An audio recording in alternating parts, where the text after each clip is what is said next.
Alady fa fitony volana martsa taona 2024 amin'ny kafaliana indray tompoko lasy tompoko vavy ny tsidiana ny tokantranonao amin'ity rivariva ity atao amin'ny fahitalavitra matv atao anatin'ny fandarana mahery toy ny mazatra amin'ity nananao ireo vaovao misongadina eo amin'ny sehatra ny fanatanjahantena tamin'ity herinandro ity indrindra fa tamin'ity farany herinandro ity manasanao ary anaraka hatramin'ny farany ny fandarana toy ny mazatra dia nitaranja baolina kitra noetsika manomboka fandarana amin'ity hariva ity alakamisy lasa teo tokoa mantsy no navoaka ny fédération malagasy nitaranja baolina kitra sy ny mpanazatra nasionaly Nicolas Dupuis ny lisitra ireo mpilalao andrafitra ny bary any Madagasikara hiatrika ny andro fadimy sy andro fahenina amin'ny fifanitsanana andehanana ny CAN 2024 tao any Cameroun fiaonana izay andehana fiana any Éthiopie sy andraisana ny Niger eto tanindrazana ny fatelopolo ny volana martsa ho avy izao. Rehefa nandrasana tao anatin'ny fotoana naharitra dia navoaka ny FMF sy ny mpanazatra Nicolas Dupuis tamin'ny fomba ofisialy ny alakamisy teo teny soraka ny listy ny mpilalao andrafitra ny bary any Madagasikara amin'ny andro fadimy sy fahenina ny fifanitsanana CAN 2024. Saivina fa Éthiopie sy Niger no iona malagasy amin'izany. Fantatra ary fa ny 24 fevroary no anaovana ny lalao hikatroana amin'ny Éthiopie any amin'ny kianjan'ny Bahirda.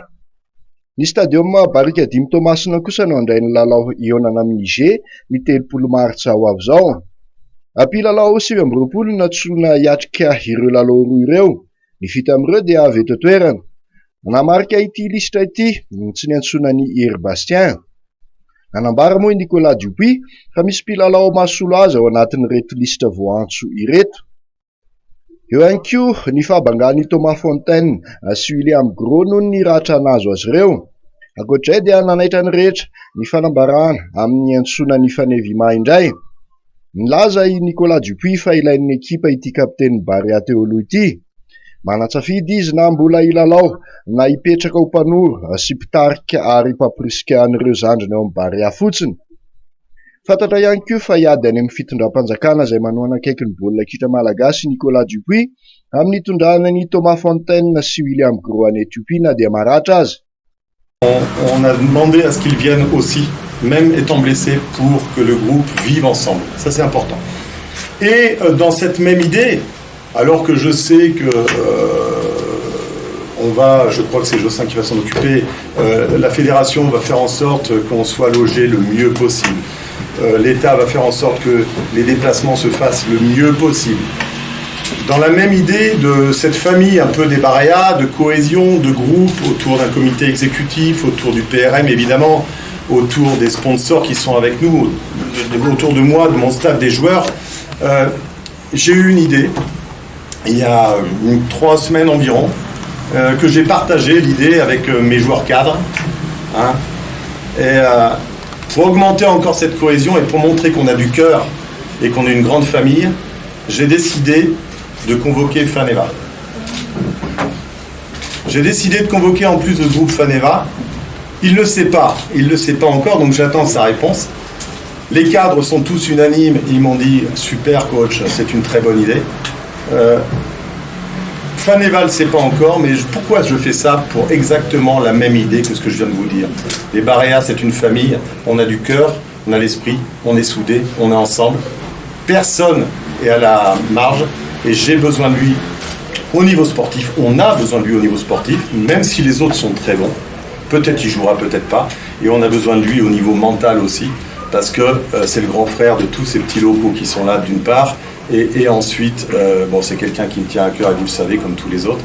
Mais on veut montrer au travers de ce que je fais là, cette convocation, qu'on a un groupe très très très soudé et que même s'il y a des choses qui vont contre nous, on veut montrer qu'on est ensemble.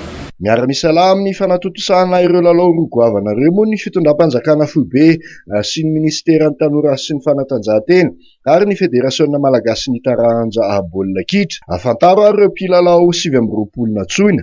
Le 4, Melvin. Alors je sais que Melvin a joué il y a encore 3 jours en amical. Vous savez qu'en France c'est compliqué parce que alors que la N2 devait reprendre, finalement la ministre a décidé de tout bloquer, mais il joue en match amicaux et donc il a fait un bon match là.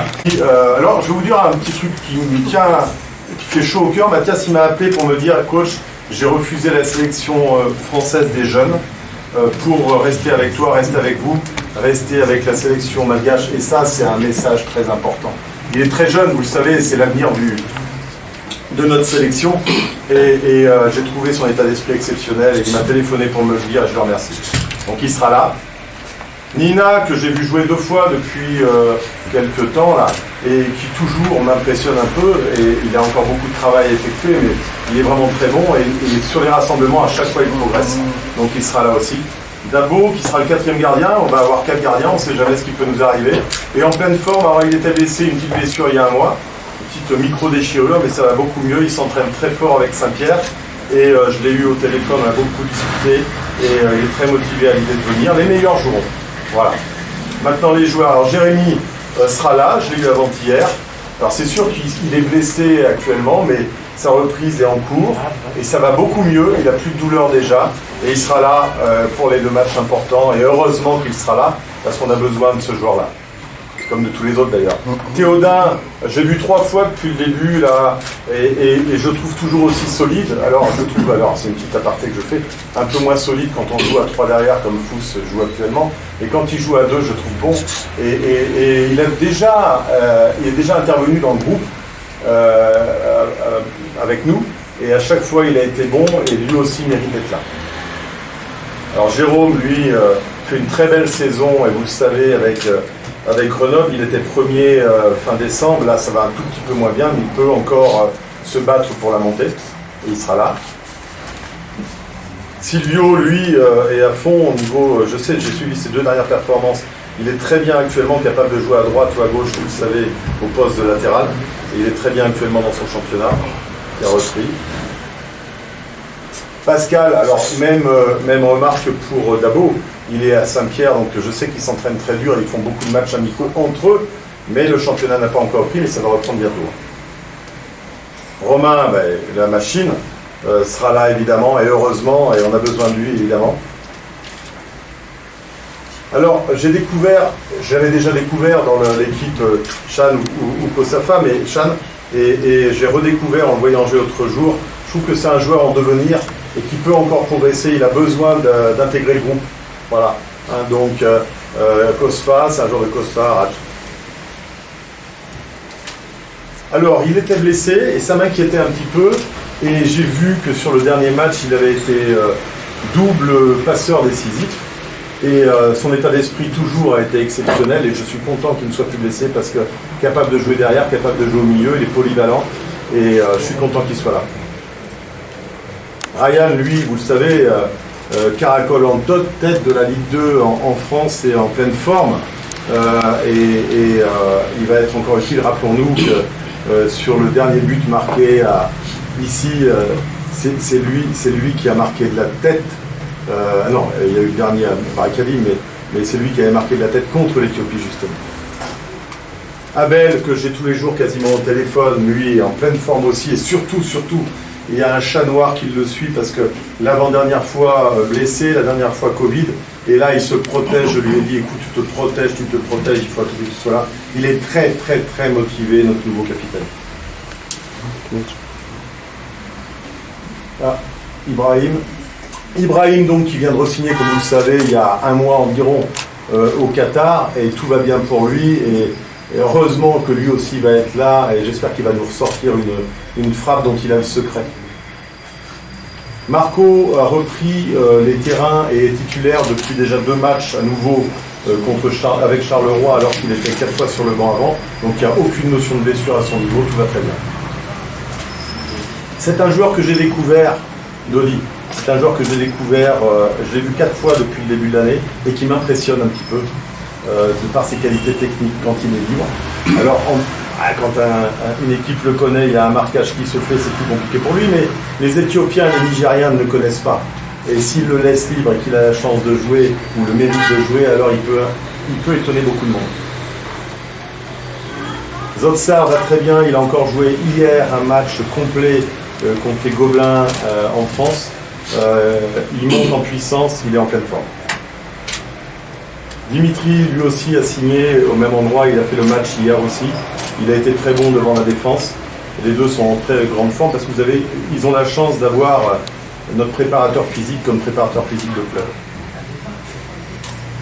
Dax, qui est à la fois important dans le groupe en général et dans l'ambiance du groupe et sur le terrain, vient de signer à Saint-Pierre. Alors on a un problème pour le faire partir à Saint-Pierre, mais sachez qu'il est prêt physiquement et je l'ai tous les jours au téléphone et tout va bien pour lui. Et il a de l'importance dans le groupe, en dehors et sur le terrain.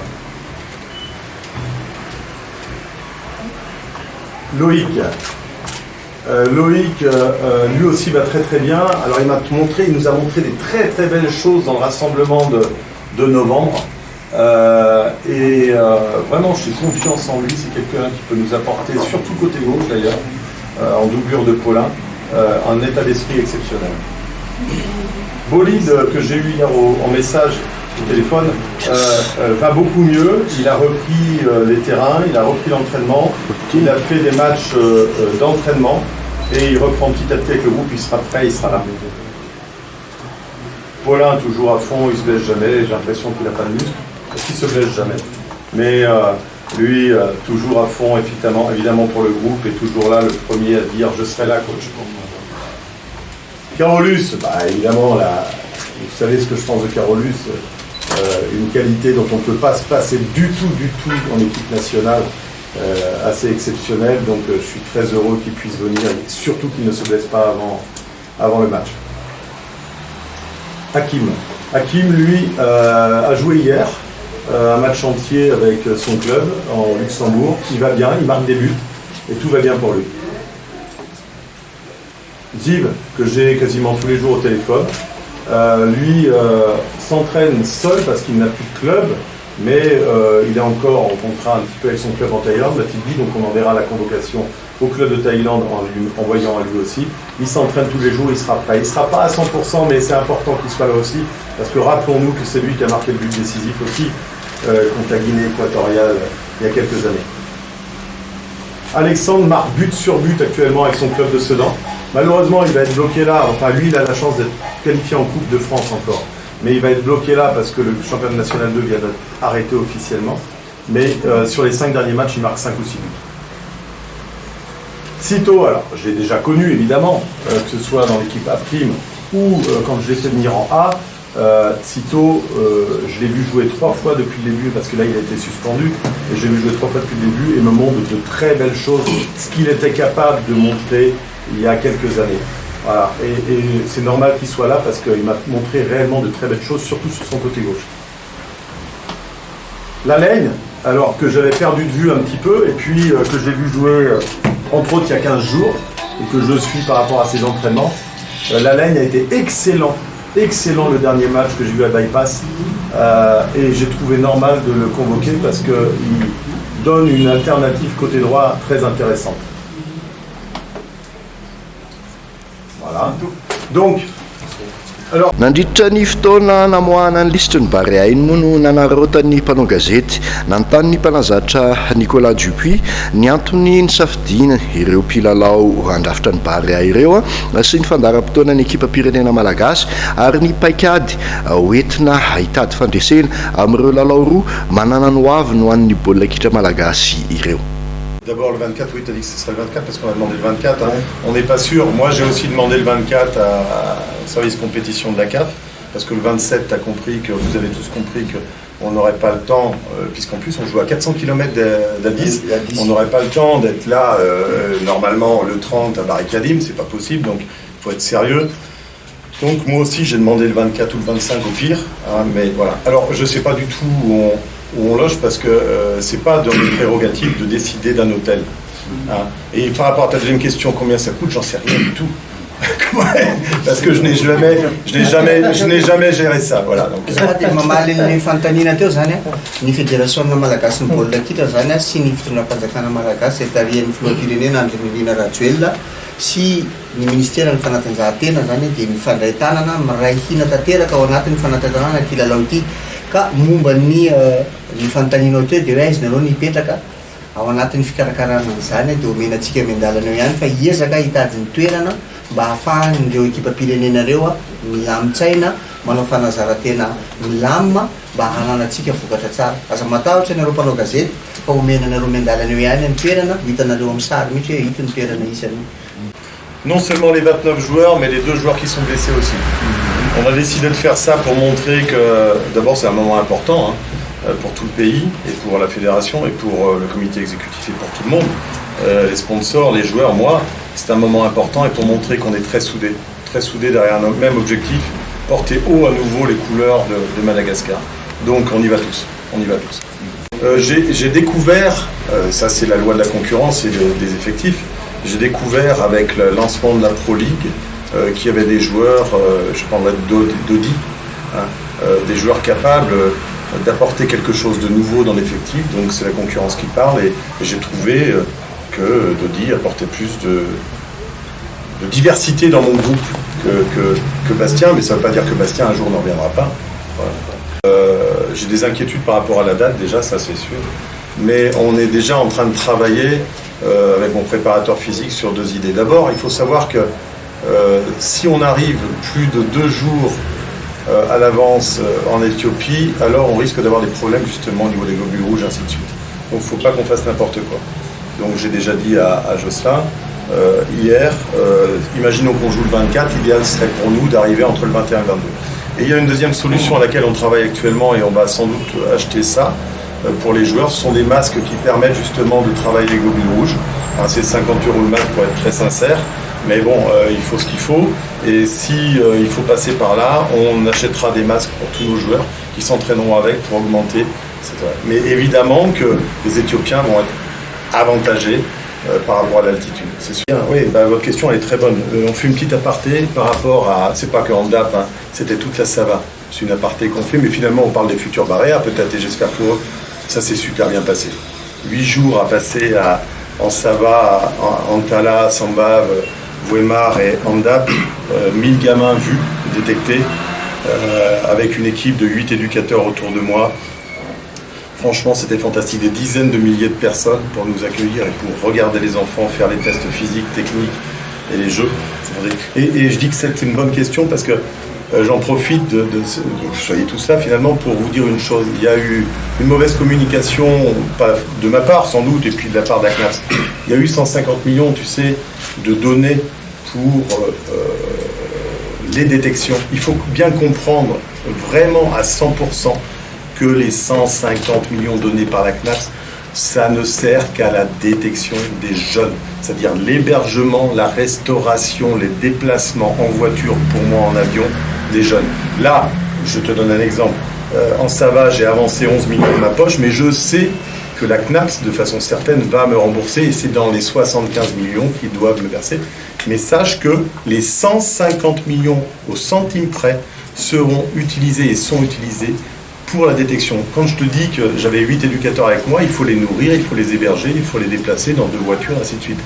J'ai les factures, ça a coûté 10 566 000. D'accord ? Que les choses soient claires.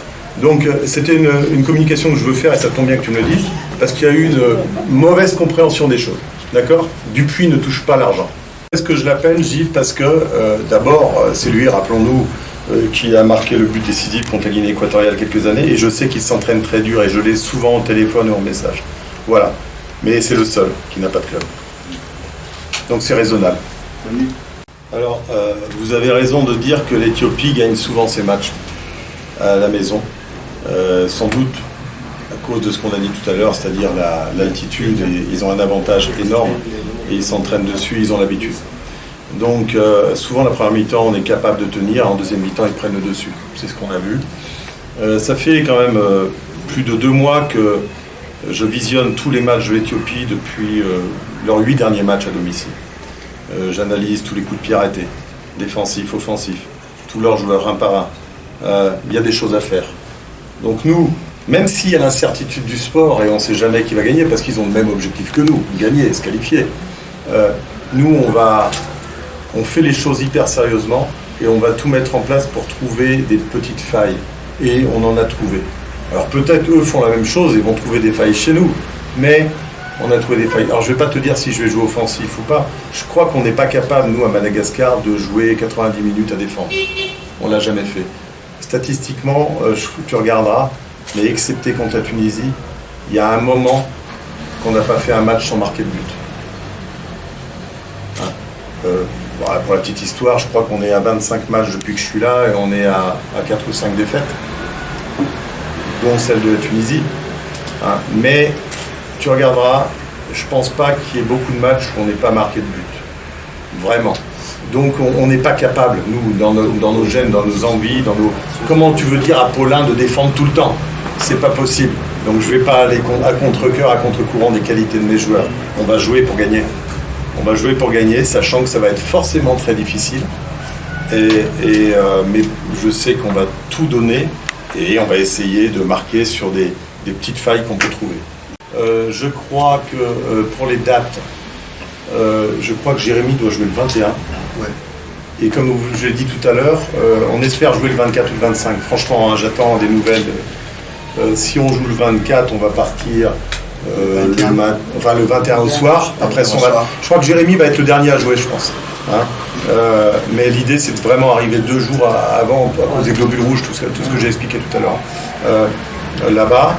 Donc, on dirait que, en résumé, la date du rassemblement, ça va être du 22 au 30. Parce que ça correspond aux dates FIFA. Voilà. Pour la deuxième question, moi, j'ai simplement vu que le comité exécutif avait décidé d'équiper Macron pour la 5e et 6e journée. J'ai vu que Macron était porté par l'équipe qui a fait match nul contre le Real Madrid il y a 3 jours. Donc je me suis dit que ça devait être bonne marque et j'en suis content. Et je suis surtout super content de la réaction des joueurs qui sont très très très heureux d'avoir une marque qu'on ne pouvait pas rêver. Voilà. Donc il y a des grandes équipes qui ont cette marque-là. Madagascar maintenant est équipée par ces... Voilà, donc on va effectivement remercier les partenaires, évidemment, qui nous ont payé ça. Mais moi je suis content pour les joueurs, parce qu'ils sont contents.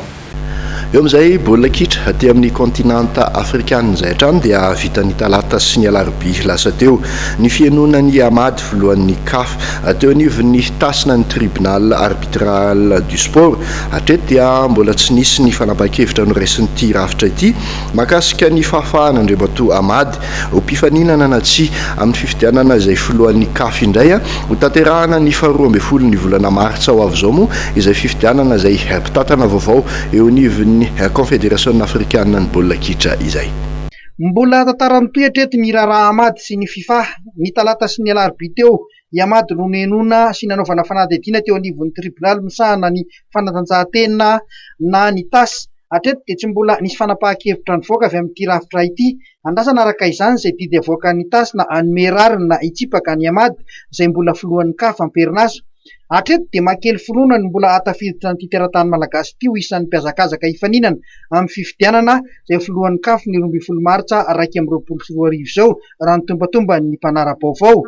Raha tahiny ka mahazo rary ny somatsara eo anivon'ny TAS ny filoha Hamad mantsy dia orin'izay vao ametraka ny atao taratasy firotsahany any amin'ny komisiona fanaraha-mason'ny federasiona iraisam-pirenena na ny FIFA. Reto farany indray no hanomeny teny farany mahakasika ny Hamad. Tsy ho vita ao anatin'ny fotoana fohy nefa izany rehetra izany fa mety haharitra herinandro eo. Ny daty ny fifidianana koa efa manakaiky ny 12 martsa. Raha ny fandinian'ny mpanara-baovao maro araka izany dia karazany faniliana ankolaka any Hamad ihany izao fihetsika ataon'ny FIFA izao. Raha tahaka izay ny mahakasika ny fitantanana sy ny fanamanantena ho an'ny ekipa-pirenena malagasy dia lalao telo ho an'ny conférence sud ihany no tanterahana tamin'ity farany herinandro ity amin'ny fifaninanana Orange Pro League. Ny fampitinana ny lalao ny onan'ny ekipan'ny Juska Foot avy eto Analamanga sy ny AJS avy any Bonglava natao omaly sabotsy ary no arahantsika ao anatin'ity fanadihadiana ity. Sitakany tamin'ny lalao mandroso izay nisarahan'ny Rotota Adsala Rainoray fa navita nametraka ny elanelana nanoloana ny ekipan'ny Juska Foot ny ekipan'ny AJS. Resin'ny ekipa natanin-katsaka tamin'ny sarono ray tokoa mantsy ny ekipan'ny komina Antananarivo renivohitra omaly sabotsy teny amin'ny LGK Plus Stadium Bypass nandritra ny andro fasivo an'ny Conférence Sud amin'ny fifaninanana Orange Pro League. Nanokatra nisa ho an'ny AJS Ivan tamin'ny alalan'ny penalty teo amin'ny minitra 7 rehefa nanao fahadisoana tamin'ny Eladari sitraka irakiraky ny Juska Foot.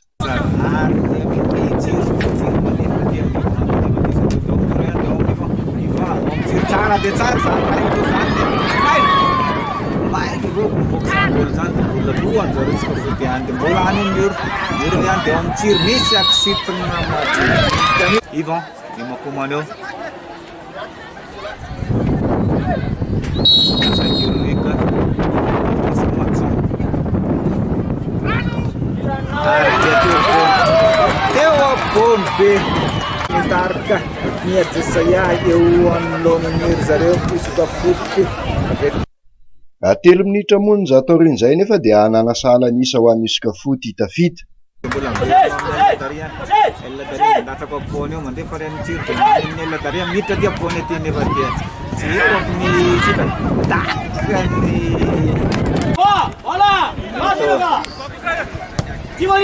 eladaria amin'ny andori dia patrina tsara afaty iando ihany mandatsaka ty ampony aty dia azony ihany amin'ny Ivan ihany sy fitapitaka madindinika mandeha fa ty ampony aty nefa voalohany lasa ireo mandatsaka tsara dia tsara ty ao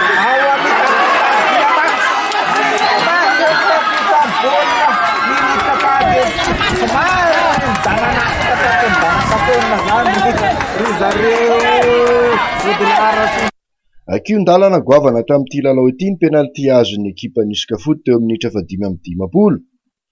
Voasaka ny bota nefa ny dakany Saidina.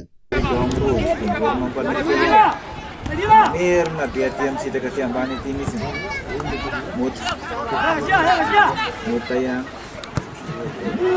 tary Saint-Ulrika an-davitsana eroza Saidina naka izany baolina izany.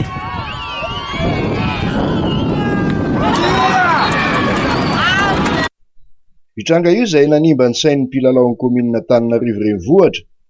Tetsakilan'izay nefa dia naina anararoatra ny Ajesaya ka napiditra ny baolina ny batan'ny fandresena tamin'ny alalan'ny tsiry teo amin'ny minitra 70. Tamin'ny ankapobeny dia niady ny lalao ambony ny avy teknika sy ny tanjaka nasehon'ny rotota. Hitongilana tany amin'ny Ajesaya nefa ny vitana sy ny fahaizana mampidi baolina.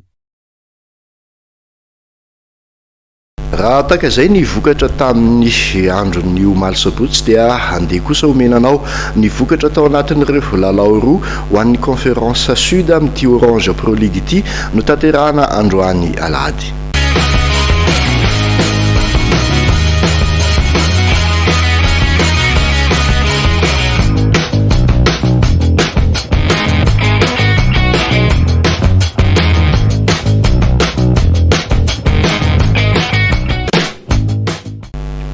Eo amin'izay taranja baolina kitra izay dia nosokafana tamin'ny fomba ofisialy atao amin'ny kianja fankatiavana akady kely ny alahady 7 ny volana febroary lasa teo ny tompolalaovana 24 2 ho an'ny section Navaradrano taranja baolina kitra. Lalao maromaro no nentin'ireo mpitantana vaovao ny baolina kitra section Navaradrano nanamariana ny fisokafany tompolalaovana 24 2 ny alahady teo amin'ny kianja fifankatiavana akady kely nambarany filohan'ny section Navaradrano Luc Razafimaheva fa maro ny tanjona ho an'ny ekipa tarihany. Ny zavatra hoentinay sy ny tanjona hoentin'izao izay membre anatin'ity section foot Navaradrano ity. Voalohany aloha ampiakatra avo miasa izany lanja izany baolina kitra izany aty amin'ny Navaradrano ka ahatonga an'ireo mpilalao na ny club hitondra avo dia avo izany avy aty amin'ny section Navaradrano niakatra any amin'ny ligue any, niakatra any amin'ny Champions League izany amin'ny fédération any ary ihany koa ny tena tanjona izy zany dia hisy mpilalao mba ho sangany matianina mba tena hisolo tena Navaradrano na hatrany amin'ny ekipa pirenena ary zany na mety ho any ivelany ihany koa ary tsy latadanja amin'izay zany ny ekipa moa zany ny avy aty Navaradrano izay tena ho tohanana mafy dia mafy mihitsy zany mba hikaran'izy ireo any amin'ny dingana amin'ny zany. izany fampakarana ny lentany kitra varadrano izany dia nofinofy ihany raha tsy miaraka amin'ny fampiofanana ny mpitsara lalao sy ny mpanazatra raha nambara ny ekipa vaovao mpitantana ny seksiona kitra avaradrano ihany. Momba ny fampitaovana dia efa misy ny ompelantanana ary tamin'ny olahady io dia nanolotra baolina misa 10 ny seksiona avaradrano ny ligy. Hatreto dia misy 10 ny ekipa efa nisoratra anarana ao anatin'ity seksiona ity izay ahitana ny sokajy rehetra hatramin'ny kitra vehivavy. Ho amin'izay baolina kitra iny anivon'ny seksiona izay hatrany dia totosany zoma maraina teo ny AGO-na ny fivorimbe ara-potoana fanao isan-taona ho an'ny seksiona Atsimondrano. Maro no zavatra nydiniana atao anatin'izay AGO ho an'ny seksiona Atsimondrano izay. Totosany zoma teo teny amin'ny komina Ambohidrapeto ny fivorimbe ara-potoana fanao isan-taona ho an'ny seksiona Antananarivo Atsimondrano taranja baolina kitra. Tamin'izany no mbola nanomezan'ireo kluba mpikambana fitokisana indray noho ny asan'ny ekipa tarehan'ny filohany Rabe Arvelo Solondrainy Edgar. Aloha izay nefa dia nisy ny fanaovana ny tatitra ara-tsosialy sy ara-teknika ary ara-bola ho an'ny tompolalaovana 2024 sy 2025. Tao anaty mangarahara avokoa moa no nanaovana izany tatitra rehetra izany tamin'ireo mpikambana. Taorian'ny tatitra dia niarana naiky ny rehetra fa fotoana sarotra noho ny lalaovana tamin'ny taona 2024 iny noho ny sy valanaretina Covid-19. Na izany azy dia totosa avokoa ny fifananana ho an'ny sokajy rehetra. Teo am-pamaranana dia nametraka ny vinanasany amin'ity tompolalaovana 2024 ity ny mpitantana ny seksiona Atsimondrano. Eo no fanantanterahana ny fiadinan'ny tompon-daka ho an'ny sokajy diviziona faharoa senior vehivavy, U17 vehivavy ary ny sokajy zandriny rehetra. Tsy adinany koa nefa ny fiadinany amboaran'ny seksiona ho an'ny sokajy diviziona faharoa sy ny senior vehivavy. Isy ihany koa ny fampiofanana mpanazatra hazahoana ny licence D na ny brevet fédéral, ny fanokafana ny pejy Facebook sy ny fikarohana mpiara-miombonantoka ho an'ity seksiona Atsimondrano ity. Ny fiofanana ho an'ny mpitsara ary ny farany dia ny fanohizany ny ady atao amin'ny fangalara-taona. Ny farana ny sabotsy teo ny andehan'ny fahavalo amby telopolo amin'ny fivorian'ny Confeses Ramatoa Rozarakotsafy talehan'ny fanatanjahantena no nisolotena Andriamatoa Tinoka Roberto, minisitry ny tanora sy ny fanatanjahantena nandritra ny fivorian'ireo minisitra mpikambana ao anatin'izany Confeses izany. Tafiditra ao anatin'ireo firenena 10 izay mandrafitra ny birao mitantana ny Confeses mandritra ny 4 taona i Madagasikara miaraka amin'ny Canada Nouveau-Brunswick, Canada Québec, Fédération Wallonie Bruxelles, i France, Mali, Togo, Gabon, Égypte ary Haïti. Fantatra izany taorian'ny fivorian'ireo ministry ny fanatanjahantena ao anatin'ny Confeses tao anatin'ny andihan'ny fahavalo amby telopolo ny fivorian'ity rafitra ity. Mikasika ny fanampiana sy ny fanomezan-tanana eo amin'ny fitantanana ny fampandehanan-draharaha dia firenena 3 no tena mandray anjara mavitrika amin'izany dia i Frantsa izay nanolotra vola 2,1 euro, i Québec izay nanome vola 5,000 sy $1 ary 5 tapitrisa franc CFA kosa avy amin'ny Mali. Fantatra ihany koa izao fa i Mali no voafidy handray ny fivorimben'ny birao ny Confeses fa 15 izay kasaina ataony Bamako amin'ny taona 2024 ary ny fivorimbe fa 7 kosa an'ny Confeses dia ho tanterahana ny Congo Brazzaville ny taona 2024. Tsy ivona fa ny Confeses dia fikambanana iraisam-pirenena izay entina ampiroboroboana ny fiarah-miasa eo amin'ny sehatry ny tanora sy ny fanatanjahantena ary ny fialamboly eo anivon'ireo firenena mpikambana ao anatin'ny francophonie. Ramatoa Rozarakotsafy talehan'ny fanatanjahantena no nisolotena Andriamatoa Tinoka Roberto, ministry ny tanora sy ny fanatanjahantena tamin'ny fivorian'ny Confeses andihan'ny fahavalo amby telopolo izay ny farana ny asabotsy 17 febroary lasa teo. Manomboka eto isika dia iresaka mahakasika ny taranja n'olon-tokana. Zava-bita tsara indrindra roa no montsana nandritra ny fiadinan'ny tompon-dakan'i Madagasikara eo amin'ny taranja lomano dobo filomanosana 520 metatra ho fitian'ny namana Norbert Rakotomalala amintsika ary mahakasika an'izay fifananana sy zava-bita montsana izay.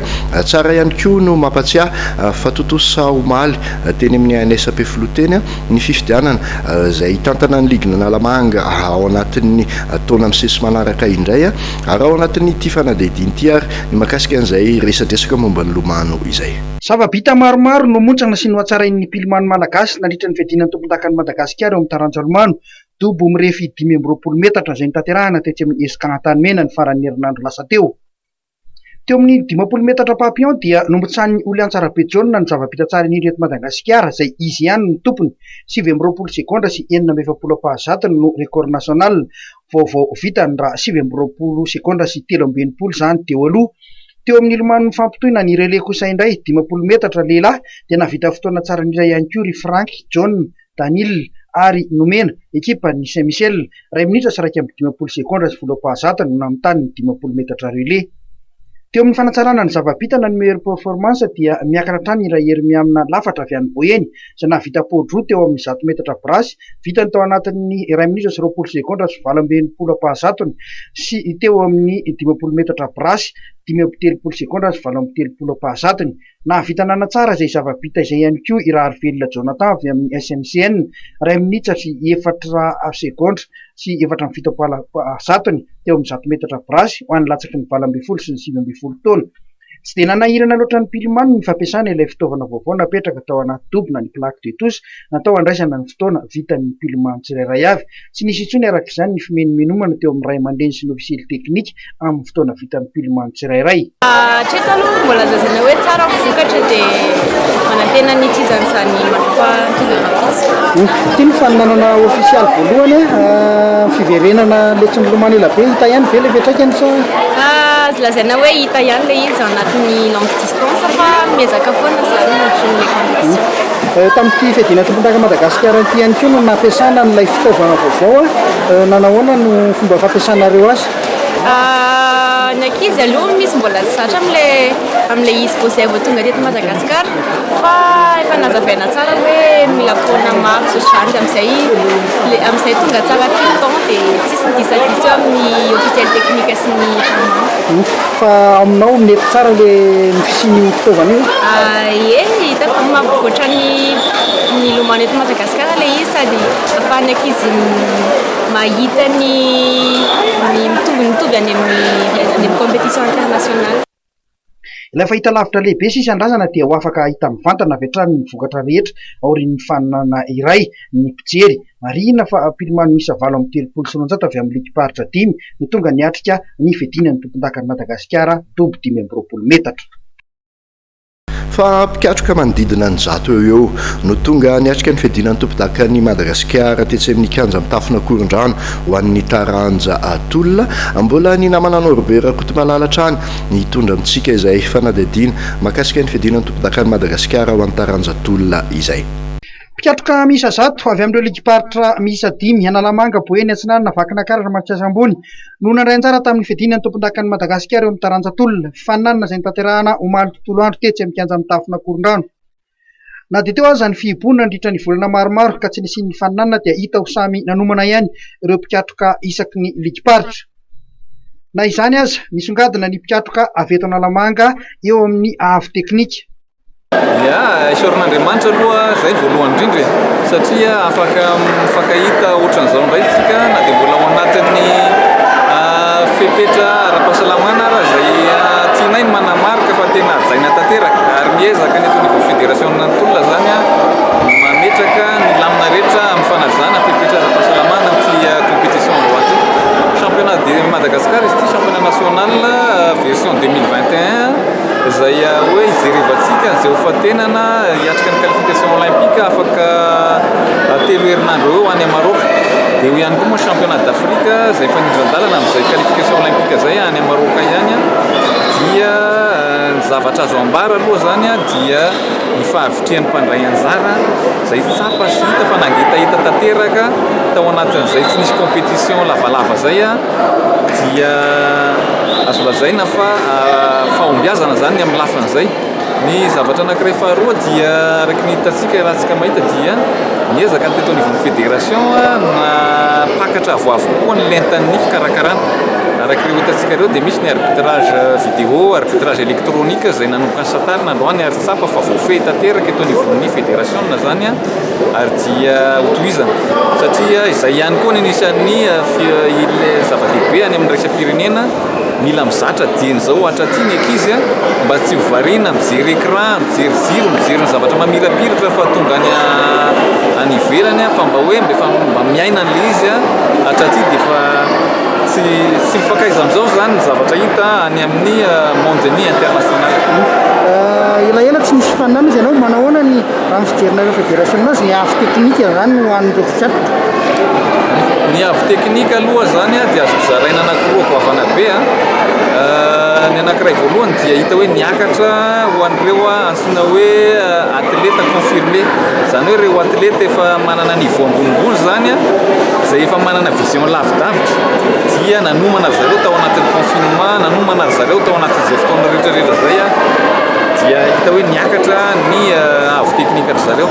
Fa ho an'ireo atleta zay mbola mitsapatsapa, mbola tsy dia tena ataontsika hoe niveau moyen zany dia somary eo ihany ilay niveau satria hita hoe tsy ampy le fanomanana, zany hoe le niveau de iny izy ty motivation zany no tsy nampitovy an'ireo anankiroa ireo. Ny fanitsanana olimpika sy ny fiadinan'ny tompon-takany Afrika araka izany no miandry ny fédération izay anaovan'izy ireo antsoavo amin'ny ministera PA ny fanohanana azy ireo mba hahafahan'ny atleta miatrika izany faninanana izany. Dia ny hoentomanana zany eo indrindrasika izay hoe todiana manokana fitondram-panjakana efa 3 herinandro izy dia tonga ny qualification olympique any Maroc. Raha ny tokony izy zany dia ao anatin'ny 3 herinandro ny tokony manainga ny ekizy amin'ny faraparan'ny volana tia mialoha kely ny faran'ny volana hatreto aloha zany mbola tsisy tokotany ny hoentomanana fa zany kosa hoe zahay manantena satria efa nandefa ny taratasy fangatana fanampiana any amin'ny ministéran'ny jeunesse et sport. Aorian'ity faninanana ity dia hiditra avy hatrany eo amin'ny fampivondronana ekipa pirenena hiatrika ny fanitsanana olimpika ny fédération.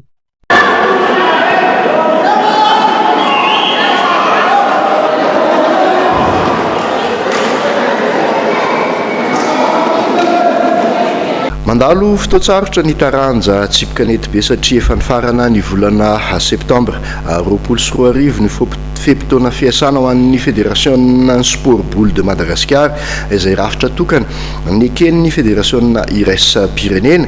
Araka izany dia manaitra ny ministera PA ny solombavam-bahoaka Andry Ratsivahiny amin'ny voameran'ny fanatanjahantena eo anivon'ny antenimera pirenena azy amin'ny tokony rosoana amin'ny fifidianana. Mbola ny namany Norbert ihany no niresadresaka tamin'ity solombavam-bahoaka miandraikitra ny fanatanjahantena eo anivon'ny antenimera pirenena ity.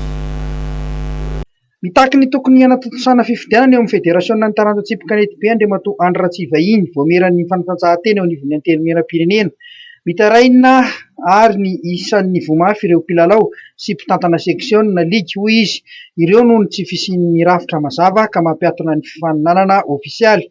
Miantso ny ministera tanora sy fanatanjahantena mba hijery ny taranja tsipikanety be satria araka ny fantatsika dia nisy ny olana teo aloha izay disadisa efa tsy verenantsika intsony dia nananganana n'ilay rafitra FSBM izay ny fédération internationale nametraka azy izay efa tapitra mandaha tamin'ny volana septambra izay raha tsy diso ny tena dia manao antso ry zareo hoe roviana ihany ny fifidianana ny filohan'ny fédération izay tokony hanaraka ny rafitra fédéraly izay miaingana fifidianana section zany fifidianana ny ligue dia miafara any amin'ny filohan'ny fédération malagasy.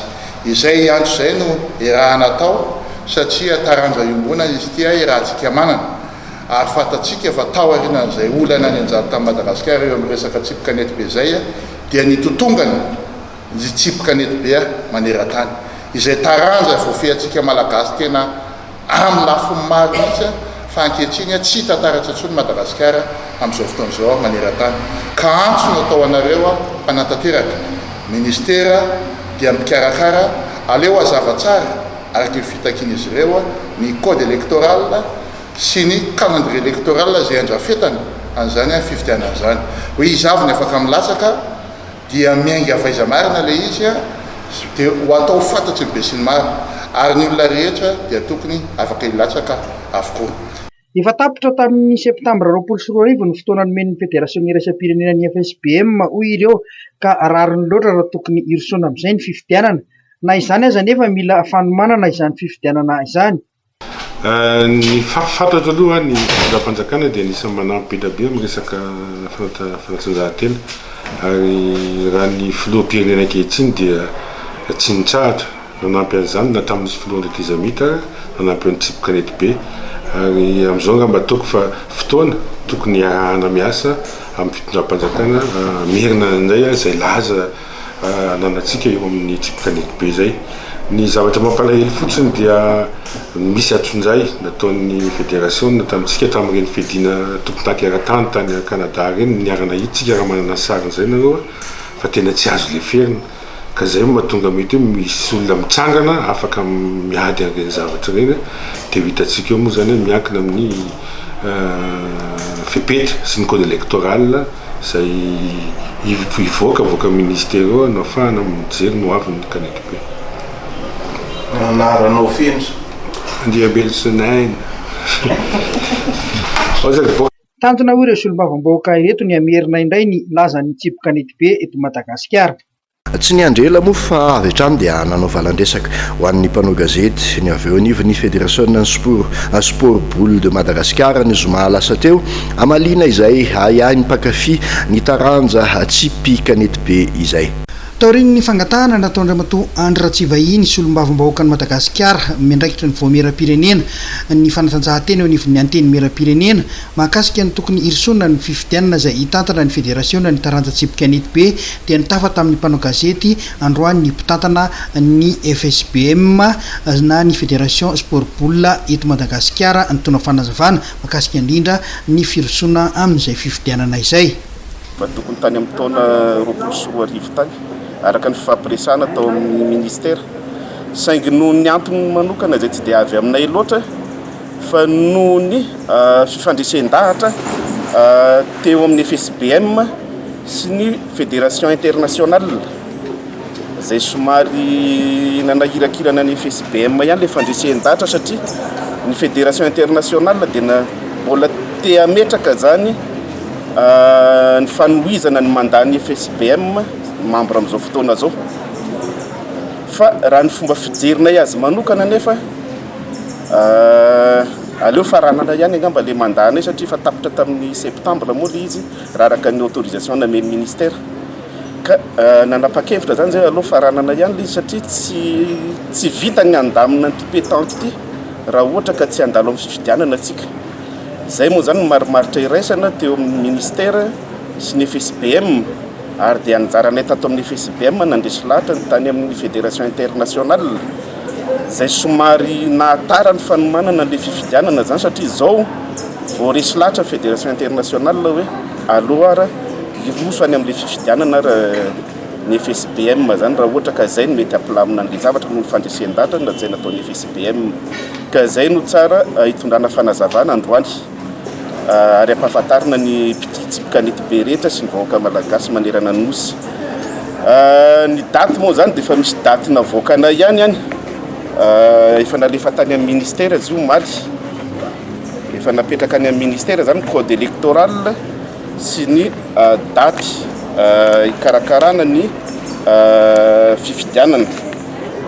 Raha ny daty moa zany dia ny fifidianana président ligue sy membre rehetrarehetra amin'ny ligue zany dia amin'ny 7 mars 27 mars 2021 zany zay atao isaka ny région zany izy io dia any atoerana ihany ny anaovana le fifidianana zay moa fa fatao hatramin'izay amin'ny sport rehetrarehetra moa zany dia zay ihany mbola anaovana an'izy hoe atao any atoerana ihany dia any ihany ny anaovana ny fifidianana moa zany.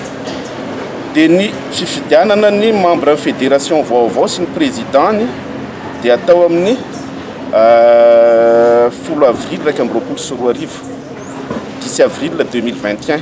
Ity ny code électoral zay efa nipetraka any amin'ny ministère ny fanatanjahantena ary nanaovana copie koa zany nandeha any amin'ny comité olympique malagasy. Ty code électoral ty tsara marina fa ty somary nahatara le fanomanana ny fifidianana satria nohon'ny olana zay misy eto Madagasikara fandaminana an'le tontolon'ny tsipy kanety be dia tsy maintsy nalefa tany amin'ny fédération internationale nakana accord tany amin'ny président fédération internationale ty code électoral zay nataony FSBM ty namafy atrany ny mpitantana ny FSBM mba ho mpitantana eken'ny fédération RC-pirenena ny tokony folohan'ny fédération voarakitra ao anatin'ny code électoral ary fa ireo olona manana kara-pilalaovana sy kluba na azo fankataovana avy amin'ny FSBM ihany no afaka milasaka sy hofidiana sy afaka hifidy ihany koa.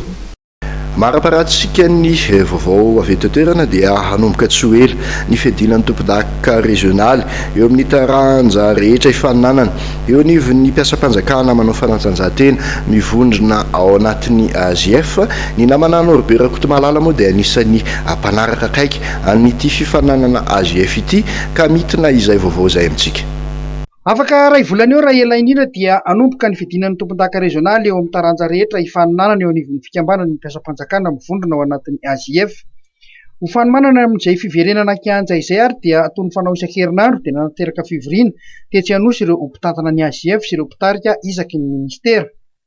Amin'izao fotoana izao zany dia efa misy ny fivoriana isaka alarobia aty amin'ny ministera ny aménagement du territoire dia ao anatin'ny fivoriana io zany no anapahana sy anaovana zay rehetra hoe ahoana ny tokony atao manaraka ny fenitra zany hoe miara-miaina amin'ilay Covid-19 tsika dia raha ny fanirian'ny mpilalao rehetra aloha zany dia hoe tena tonga dia atombohy ny lalao kanefa tena tsy maintsy mbola jerena daholo ny pitsopitsony rehetrarehetra dia rehefa vita zay zany dia afaka manomboka izahay amin'ny lalao fa efa tsy ela ao anatin'ny ray volana mety efa manomboka ny lalao rehetra. Ny individuel aloha zany zao ny tena hoe sura fa afaka manomboka faran'izay aingana fa ny taranja iraisana mbola miankina amin'ny resaka hoe terrain sy le mpilalao sy ny anina satria somary na ny ara-bolana ny rehetrarehetra mbola somary mila fanomanana. Manentana hatrany ny mpiasam-panjakana Andriamatoa John Lo filoha nasionaly ny AGF mba handray anjara amin'izay fanatanjahantena izay ny mpiasa rehetra.